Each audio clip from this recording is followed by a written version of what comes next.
अयोध्या के राजा दशरथ के 3 पत्नियां और 4 पुत्र थे। राम सभी भाइयों में बड़े थे और उनकी माता का नाम कौशल्या था। भरत राजा दशरथ के दूसरी और प्रिय पत्नी कैकेयी के पुत्र थे। दूसरे 2 भाई थे लक्ष्मण और शत्रुघ्न, जिनकी माता का नाम सुमित्रा था। जब राम को एक तरफ राज तिलक करने की तैयारी हो रही थी, तभी उसकी सौतेली माँ कैकेयी अपने पुत्र भरत को अयोध्या का राजा बनाने का षड्यंत्र रच रही थी। यह षड्यंत्र बूढ़ी मंथरा के द्वारा किया गया था। रानी कैकेयी ने एक बार राजा दशरथ की जीवन की रक्षा की थी। तब राजा दशरथ ने उन्हें कुछ मांगने के लिए पूछा था, पर कैकेयी ने कहा, समय आने पर मैं मांग लूंगी।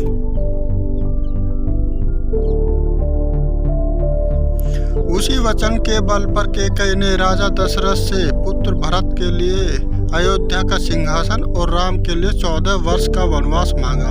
श्री राम तो आज्ञाकारी थे, इसलिए उन्होंने अपनी सौतेली माँ कैकेयी की बातों को आशीर्वाद माना और माता सीता और प्रिय भाई लक्ष्मण के साथ 14 वर्ष का वनवास व्यतीत करने के लिए राज्य छोड़कर चले गए।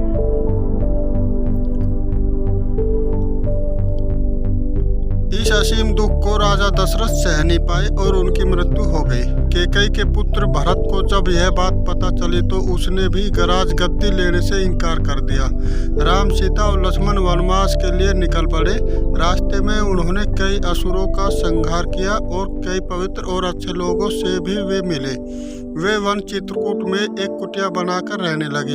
एक बार की बात है, लंका के असुर राजा रावण की छोटी बहन शूर्पणखा ने राम को देखा और वह मोहित हो गई।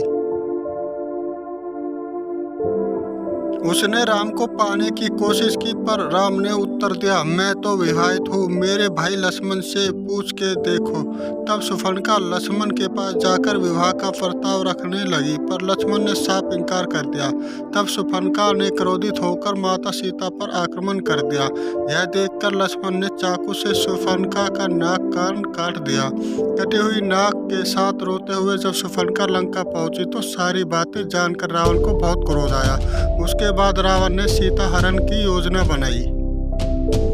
योजना के तहत रावण ने मारीच राक्षस को चित्रकूट के कुटिया के पास एक सुंदर हिरण के रूप में भेजा।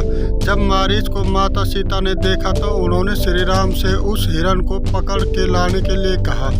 सीता की बात को मानकर राम उस हिरण को पकड़ने उसके पीछे पीछे गए और लक्ष्मण को आदेश दिया कि वो सीता को छोड़कर कहीं न जाए।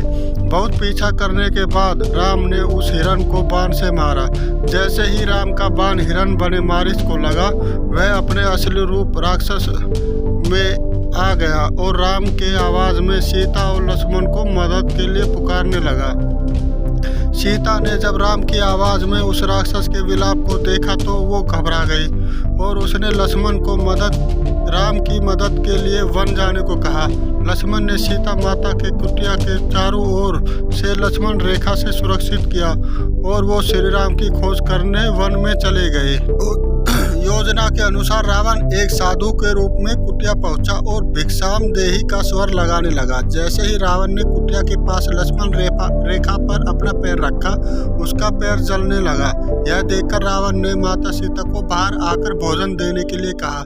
जैसे ही माता सीता लक्ष्मण रेखा से बाहर निकली, रावण ने पुष्पक विमान में सीता माता का हरण कर लिया।